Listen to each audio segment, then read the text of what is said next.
Welcome back to Rarest Photos. Let me grab my coffee here.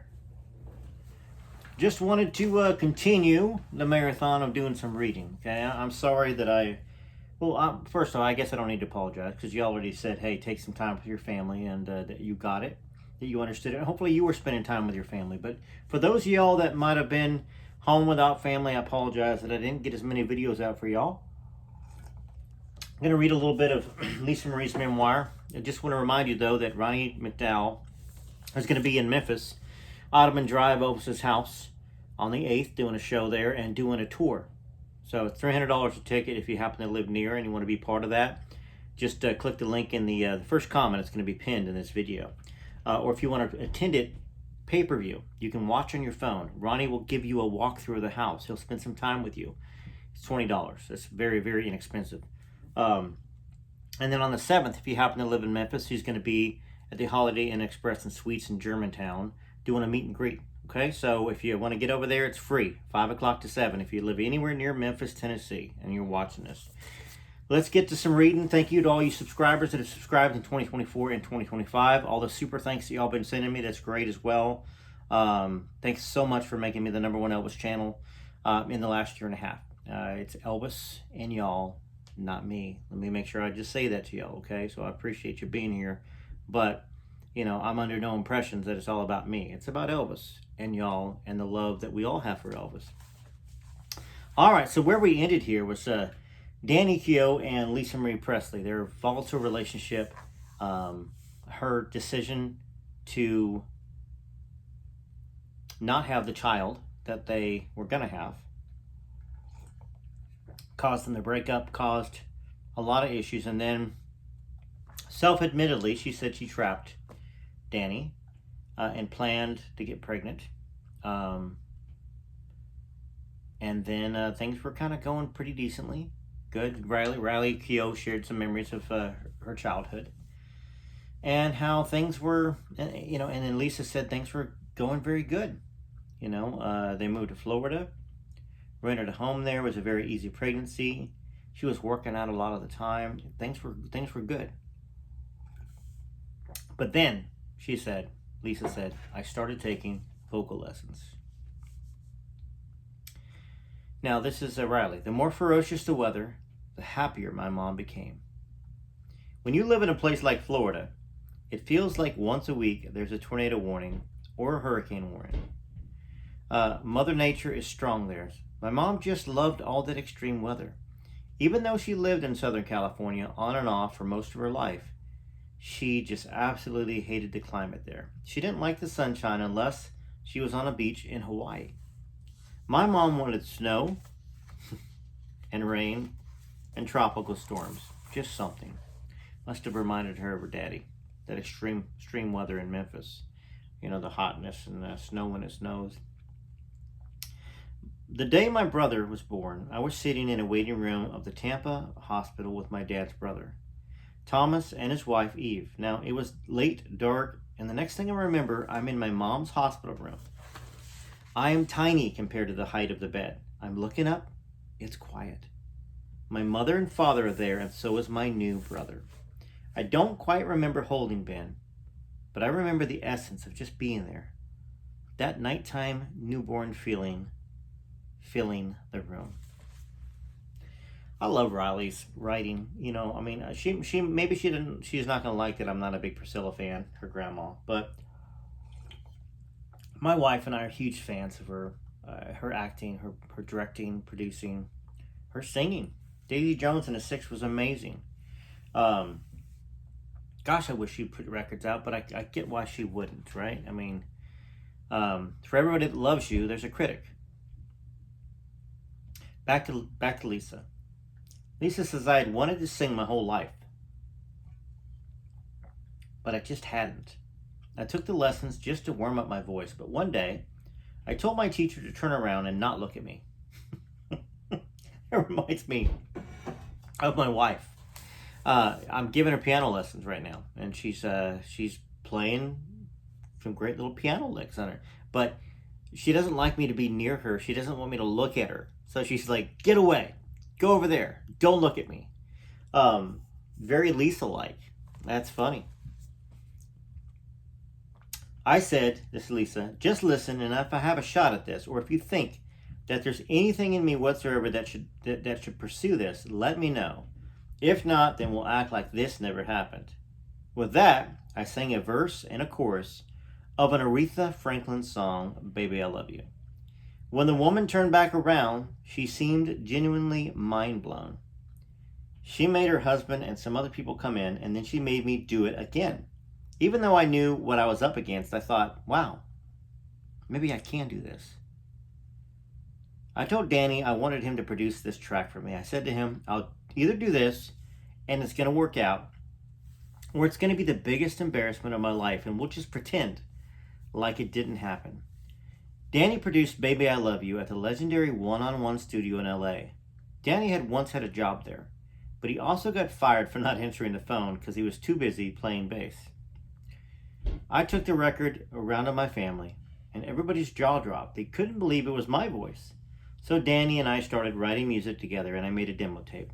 And then word got out somehow, and that's when Prince, Michael Jackson, everybody started swarming in. That demo tape changed our lives forever. That gives me a crushing feeling of sadness right there. So, I know why she sang. It was in her soul, but also to feel closer to her father. And in feeling closer to her father, in a sense, from what I know about Lisa, it destroyed her life. It took her on a path away from Danny and Riley and Ben,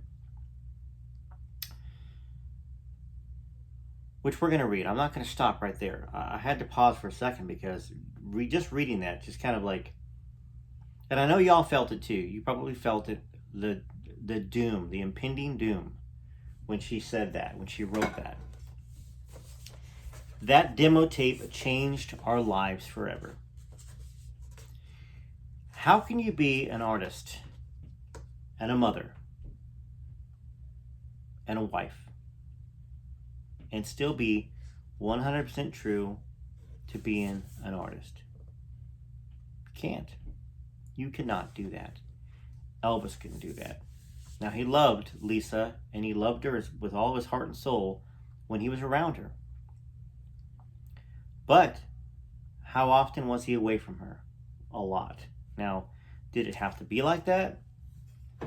You know, once the marriage was not a good marriage. I mean, I don't know enough. Let me just say this. I don't know enough about 68 and 69. I know that Elvis didn't tour as much, which is good. So I bet you he got to spend a lot of time with Lisa. But once the separation happened, you know, a lot less. But it was quality time when you had it. But when I'm talking about being true to your career, do you think that Elvis could have had a child in 56, 57? Like Desiree, perhaps? And actually made a career and literally stayed true to his path and worked as hard as he could. You cannot be great, truly great at something, and hit the top of the echelon of the world when you have a distracted life. And that's the sad part of hearing that demo tape changed our lives forever. I met Michael Jackson when I was a little girl in Las Vegas. I think I was about 6. My dad was performing at the Hilton, and the Jackson 5 were playing down the road. Now, Michael remembered that I went backstage and met them. I don't remember it at all, Lisa said. When I was a teen, probably 15 or 16, Michael called my mom for her to go meet him for dinner. And when I saw the messages that he called, I said, Mom, what the are you doing? Why is Michael Jackson calling you? Well, I found out later that he was hoping that I would come with her. He didn't say so directly because he didn't want it to seem weird. Then a couple years after that, when I was working for Jerry Schilling and helping manage Jerry Lee Lewis, Michael tried to contact me via a business guy, John Branca, who worked for the Elvis estate, but who had also helped Michael acquire the Beatles catalog. But at the time, I was about to marry Danny, so nothing came of it. Michael told me later that when I was on the cover of People magazine after Danny and I got married, that he was devastated. He thought that he should be with me instead. Now, Lisa says, I had no idea all this stuff was going on. The first time meeting Michael that I actually remember was in 1993, right after he did his famous Super Bowl halftime performance and his interview with Oprah. We met through a mutual friend, and I had a demo tape out. He said he'd heard it and wanted to meet me. Now, I didn't want to go at first, but I didn't want to become someone else's project, basically. Prince had tried it too. And though I respected what they were doing, I wanted to do my own thing. Let's talk about that for a second. Wow. Talk about having even more, in a sense, even more self-confidence than her daddy. You got Prince and Michael Jackson. Two absolute legends. And she didn't want their help. She wanted to do it her way. I did it my way. Regrets? I've had a few. But then again, Lisa wanted to do it by herself. Wanted to do it her way. My goodness, that's like a strong, profound thing. I wanted to do my own thing. But I went anyway, she said. When Michael arrived, I was shocked that he was alone and further shocked that he was really subdued and extremely nice. Now, Danny was with me and made everybody leave the room so that Michael and I could talk. We just clicked. If Danny would have only known, right? Phone numbers were exchanged, and he'd call me. I was living in Clearwater, Florida at the time, really working hard at Scientology and making progress. Back then, I wouldn't even take Advil, which is crazy, but Michael would call. We had worked out a signal. If it rang 3 times and then it stopped, it was Michael, and you had to clear the heck out of the way for me to get to the phone with him. We'd be on the phone for long periods of time, and I just thought he was lonely and needed a friend, but actually, he was pursuing me, said Lisa.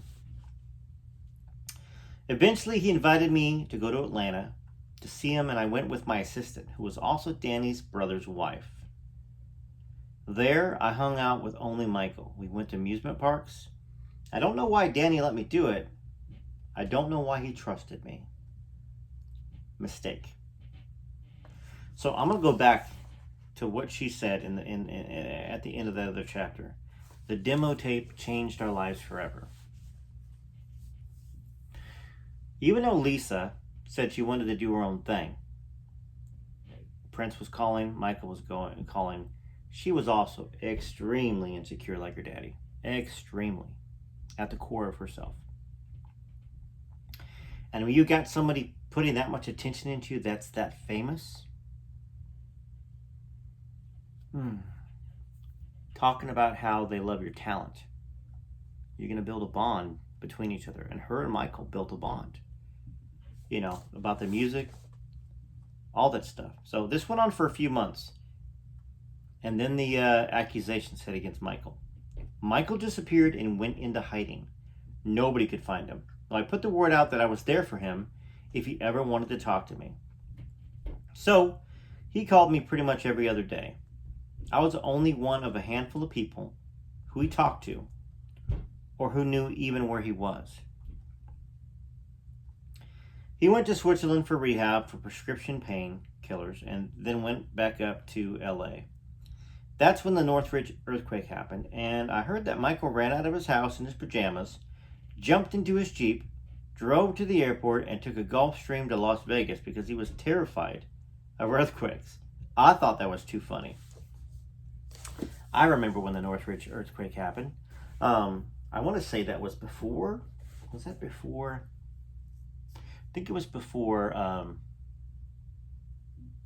Actually, I think it was after. I was 13. I'm thinking, see, I lived in California, in the desert of California. And we had the Landers earthquake, 7.6. I was 13 miles from the epicenter. It's not very far. And it happened late at night. And I remember our house shaking. And one doorway looked like it was 3 doorways. And I remember my dad running down the hallway screaming, "Get out of the house, get out of the house." Of course, he was the first one to get out of the house. And I was the second or third. I think I waited for my mom and let my mom get out there. And we got out there, and we're out there in the yard. And my Aunt Nancy was staying with us at that time. She was sleeping in her camper outside. And I just remember, okay, well, it stopped. It shook for like a minute and a half, the Landers earthquake. A minute and a half. And once it stopped, we stayed outside for 15, 20 minutes and then decided to go back inside.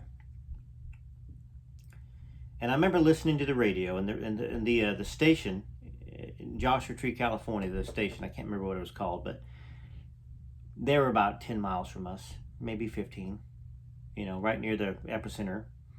And all of a sudden they said, "Oh, here it comes again." And literally within 3 to 5 seconds, it hit us, 6.9. And thankfully I was right by the door, so I might have been the first out of the house that time. But the fear of those kind of things, when the world is shaking, and if you haven't been in an earthquake, like a real one, like a big one, not just a small little one, but a big one like that, or the Northridge that my brother experienced, my brother Philip, who passed away when I was 13 in 1988. He was in a Northern California earthquake, and I think it was the Northridge one, and he was walking. He said the sidewalks were rolling. I feel like the Northridge is right. I think that's when the interstates collapsed as well up there. Correct me if I'm wrong, because I could be wrong, but it's a long time ago. 36 years ago?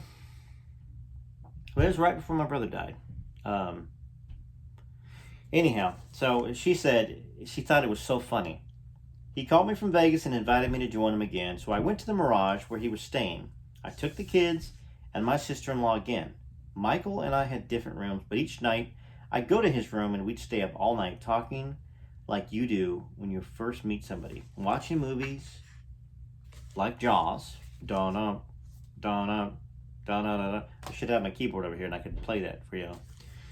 Drinking and talking about our childhoods, our lives, and how we felt.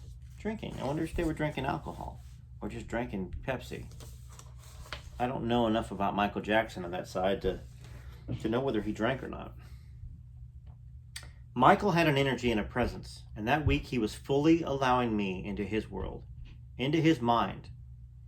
I knew he didn't do that very much, and I don't think he ever did, actually, until we started talking. He knew that I understood him, and that we really connected because I didn't want to judge him. I completely got who he was and why he thought the stuff that he thought. We had come from and were now in similar circumstances. Everything about our lives was so incredibly abnormal, and there was no reason why we shouldn't connect. And as for that meeting as children, well, he remembered every detail, where I'd sat and what I'd said. He said, "You remember that white dress?" I said, "Well, how do you remember that white dress I wore? My God, you remember?" "I don't remember any of this. All I remember was being afraid to tell my dad I wanted to go see somebody else's show. I was only supposed to be in Vegas for 2 days, but I ended up staying for 8. Now, nothing happened physically, but the connection was so insanely strong. No one had ever seen that side of him.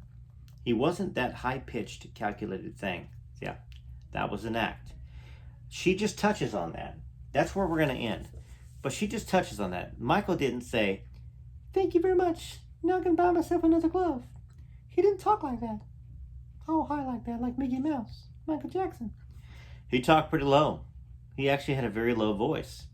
And that was an act. The Michael soft act. And she just touched on it. He wasn't that high-pitched, calculated thing. That was an act. Now, of course, Michael's gone. He's long gone from this world,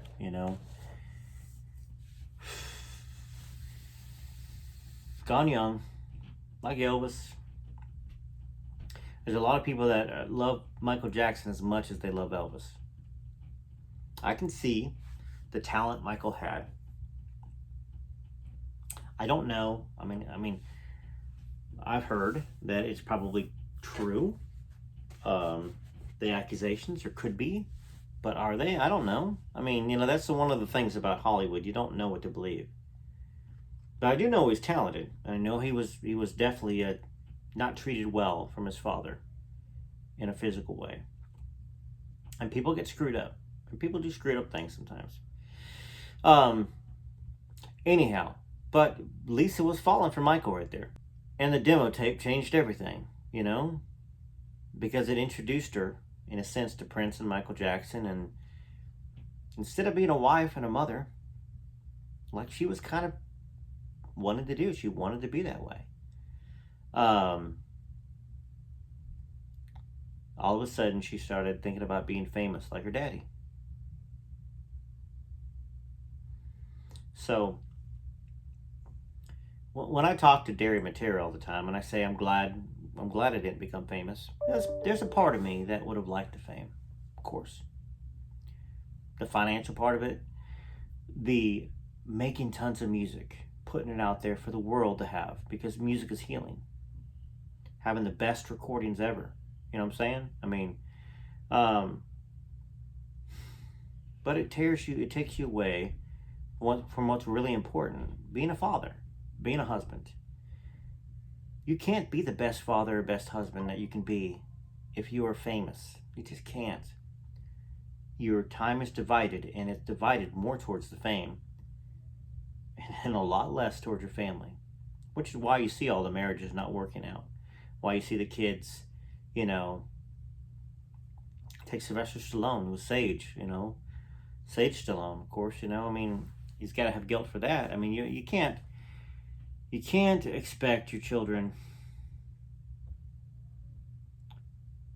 to feel loved if you're not loving them, if you're not giving them the attention and the time, if they're loved less than your job.